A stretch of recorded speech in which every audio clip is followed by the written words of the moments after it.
to ask you. That was also what is the solution? Do you have to go through a crash? Should you let the banks go bankrupt, or You let the insolvent banks go bankrupt. You ring fence what would be utility services, such as basic savings. So mom and dad don't lose their pensions, but or their savings. But this brings into question a lot of misunderstandings. In American law, in the banking system, we have the belief. A lot of people say, "I put my money in the bank; it's safe," and they say, "I put my money in the bank." When you put your money into a savings account in a U.S. bank, you are giving the bank a very short-term, unsecured loan. Okay, you're not giving money, and they don't hold your money in an account. So, if something happens to the bank, all you have is an IOU, and it's an IOU. It's not even secured like real estate is secured by a mortgage. Most people don't know this. They literally think that my money is in the bank, it's secure, and I'll go and get it. No, you won't get it. The Cypriots thought that, and the Cypriot government said, well, we're simply going to confiscate the money. It's called a bail-in. They did that to bail out the Cypriot banks. And some of these haircuts were significant. A lot of people lost everything, up to over $100,000 or $200,000. And they realized that you're just giving a short-term investment to a bank. Now, if you're going to give that investment, once you realize that you're not giving them money to a bank to hold, if you did that in the U.S., you get a safe deposit box, you put your money in a safe deposit box, the property in that safe deposit box is considered yours.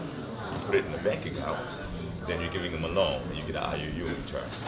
So, once you realize it's a loan, if you look at the interest rates now, the U.S. is the only country that I know of, major economic country, economic power, that doesn't have negative interest rates.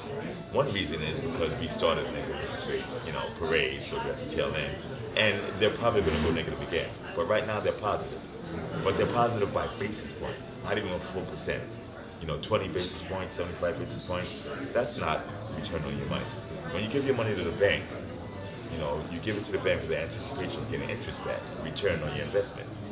So when you give it to, say, the U.S. government, that's considered a risk-free return because theoretically there is no risk, which is nonsense. Okay, but it's less risk in the U.S. than other countries because what? I'm gonna pick up somebody. You. Why is the U.S. considered less risky? Anybody? Big guns, right? Because we get in trouble, we'll just take it from Sweden, and but there's still risk, but they call that risk-free return. If you give your money to a bank, not the U.S. government, but to a bank that doesn't have any guns, and you have no collateral, it's just a short-term loan, and many banks went bust in the U.S., and they do business with a lot of banks in Europe that really go bust, and the return is 0.125%. Is it worth it? It's not a good deal, not at all. I call this return-free risk. You're taking the risk and you're getting no return for it, which makes no sense. You're much better off putting it in your mattress. That way you know where it is. If you get robbed, at least you see a guy come in with a gun and a basket and put your money. But if people would act like you tell us to do, then the bank would have even less. Is that a good thing to put them for the economic system? Isn't that a good thing to put the money out of the banking system? Well, it all depends how much you want your money. If you wanted your money and you thought the banks were going to lose it, would it be a good thing to take your money out of the bank, or would you leave it in to keep the bank solid? I'm thinking for the system. Is it good that people put the money in the mattress when we have negative interest rates? It's good for the system if you put the money into the system. It's bad for you. So it all depends whose interest you're looking out for. The oligarchs, the guys who control the banking system, or you. See, right now, your interests are misaligned. You want to guarantee you get a return on your money. With negative interest rates, you're guaranteed a loss. Guaranteed a loss. So if you're guaranteed a loss, is it worthwhile for you to put it into the banking system? I can guarantee you a loss right now. Give me some money. I can literally guarantee it. But it's a bigger system than that. If the banks go bankrupt, then that will affect us. Won't we have a harder time finding a job and supporting our families? If I were to, I understand that it's some kind of meeting or something. But still, is it? for now, that is what we can do. Or, I mean, and physically, how can I take out my money? I mean, I can't even take out that. I mean, I don't Why have can't much you? money, but I mean, yeah, I You can can- take the. I mean, I can't go to my bank and say I want to put it in this bag. Why can't you? Sorry? Why can't you?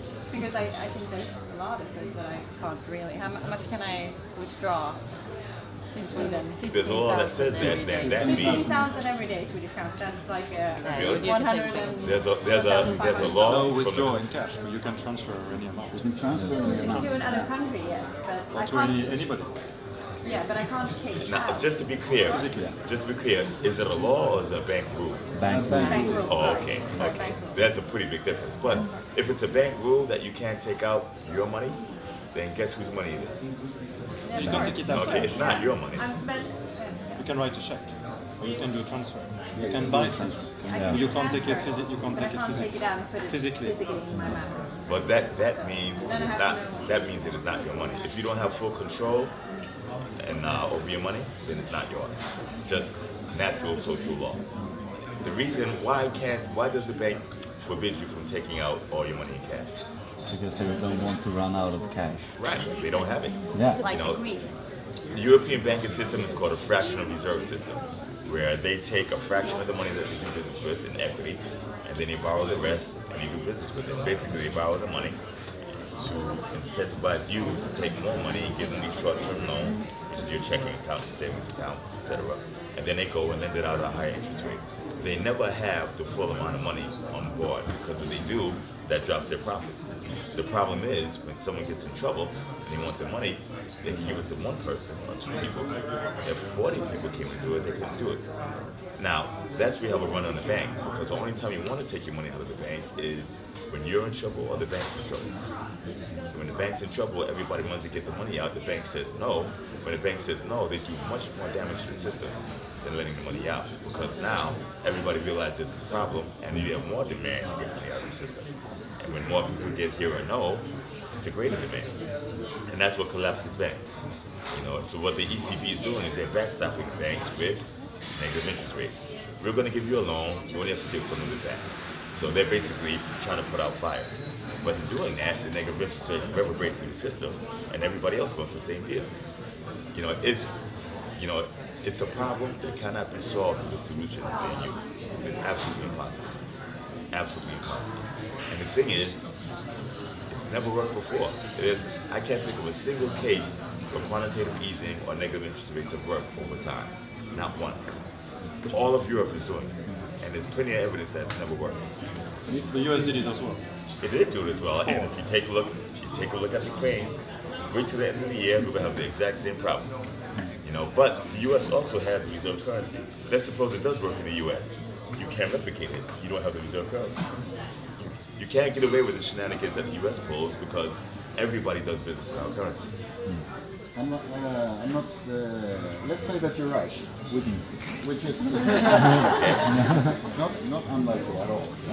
Then, if you were the ECB or the Speak up a Swedish, little more, because if I you- listen to loud music, I blow my ears. If you had the power of the ECB and the banks and the national centers of Europe, what would you do?